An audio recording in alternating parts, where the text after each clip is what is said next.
when I was making my decision, the conversation I had with my family is, what gives me the best opportunity to win next year. And, when I looked at the teams, it came down to some very good teams. But I thought that, just one thing I admired about the Boston Celtics team was the coaching and also the way the players played together and was very selfless on the court. They compete at a very high level on both ends of the floor. They don't really care who gets the credit for scoring or rebounding or whatever it may be. They just kind of play together and play to win. And I thought those guys are at a position in their career where I'm kind of at that same position. Obviously, those guys, they have a ring already, but they want another one. I don't have a ring, and I want one.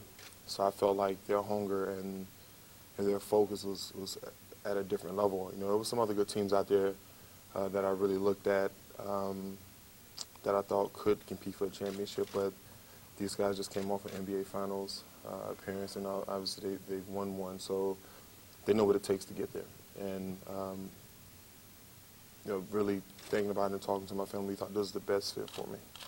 Do you like the idea of the role now being kind of a fourth, fifth, maybe even sixth option rather than a second option? I don't really see it like that. That's when I was making my decision. When I look at those guys play, they just share the ball, and it's not about options. It's about winning. And that's what it really boils down to. I'm not at a point in my career where I need to worry about that. I've been in an Olympic team. I've had Nike campaigns. I've had All-Star games, All NBAs, and I don't have an NBA Finals appearance, which is the most important thing to me, and that's what I really value the most right now. And sometimes as players, we kind of take for granted that it's going to keep happening. All those great years in Indiana, you couldn't have told me that, I would go 5 straight years of basically talking about going into camp, talking about just making the playoffs.